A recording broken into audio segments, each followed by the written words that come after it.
ತುಂಬ ಖುಷಿ ಆಗ್ತಿದೆ ಸರ್. ಖುಷಿ ಆಗ್ತಿದೆ ಸರ್. ಓದ್ತಾರನ್ನ ಮಕ್ಕಳಿಗಾಗಲಿ ಸ್ವಲ್ಪ ಪ್ರೋತ್ಸಾಹ ಕೊಟ್ಟು ಓದಿಸಿದ್ರೆ ಮುಂದಕ್ಕೆ ಒಳ್ಳೆ ಭವಿಷ್ಯ ಇರ್ಬೋದು ಸರ್. ಕಷ್ಟ ಇರೋದು ನಮಗಿರ್ತೈತೆ ಸರ್, ಮಕ್ಕಳಿಗೆ ಅಂತ ತೋರಿಸ್ಕೋಬಾರ್ದು ಅದನ್ನು. ಖುಷಿ ಅನಿಸ್ತದೆ ಸರ್. ನನಗೆ 2 ಹೆಣ್ಣು ಮಕ್ಕಳು ಸರ್, ಒಬ್ಬ ಮಗ ಸರ್. ಈಗ ಮಗಳು first second P U C ಮುಗಿದು ಸರ್. ಈಗ ಡಿಗ್ರಿ ಕಟ್ಟಿಸ್ಬೇಕು. ಹಾಂ, ಈ ಫಸ್ಟ್ ದೊಡ್ಡ ಹುಡುಗಿ ಸರ್. ಇನ್ನೊಬ್ಬ ಮಗ ಈ SLC ಸೆಕೆಂಡ್ ಪಿ ಯು ಸಿಗೆ ಹೋಗ್ತಾನೆ ಸರ್. ಮಗಳು 9th ಸರ್. ಈಗ ಡ್ರೈವರ್ ಕೆಲಸ ಮಾಡ್ತೀವಿ ಸರ್. ಇಲ್ಲೇ ಮೈನಿಂಗ್ ಸರ್. ಮೈನಿಂಗ್ ಮಾಡ್ತೀವಿ. ಲೈನ್ ಈಗ ಬೇರೆ ಕಡೆ ಎಸ್ಪೋರ್ಟಿಗೆ ಹೋಗ್ತೀವಿ ಸರ್ ಡ್ಯೂಟಿಗೆ.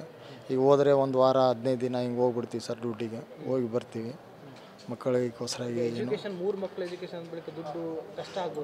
ಆಗ್ತದೆ ಸರ್. ಆದರೆ ಇಲ್ಲಿ ಕಾಲೇಜಿದು ಹೆಂಗಿದೆ ಅಂದರೆ ಸರ್, ಈಗ ಓದೋಕ್ಕೂ ಫ್ರೀ ಇದೆ ಸರ್.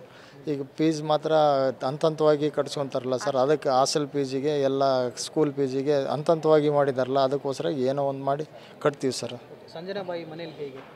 ಎಲ್ಲ ಒಳ್ಳೆ ಮಗಳು ಸರ್. ತೊಂದರೆ ಇಲ್ಲ ಸರ್. ನಮಗೇನು ಅಂಥ ಮಗಳು ಹುಟ್ಟಬೇಕಂದ್ರೆ ಪುಣ್ಯ ಮಾಡ್ಬೇಕು ಸರ್.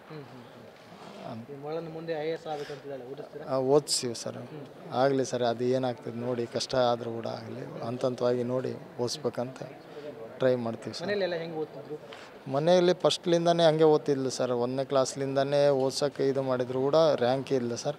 ಹಾಗೆ ರ್ಯಾಂಕೇ ಬಾರಮ್ಮ ಅಂತೇಳಿ ನಮಗೆ ಅದೇ ಒಂದು ಹೋಪಿನ ಮೇಲೆ ನಾವು ಕಷ್ಟ ಅನ್ನೋದೇನು ಬರಲಿಲ್ಲ ಸರ್. ಮಗಳು ಓದಲಿ ಅನ್ನೋದೇ ಒಂದು.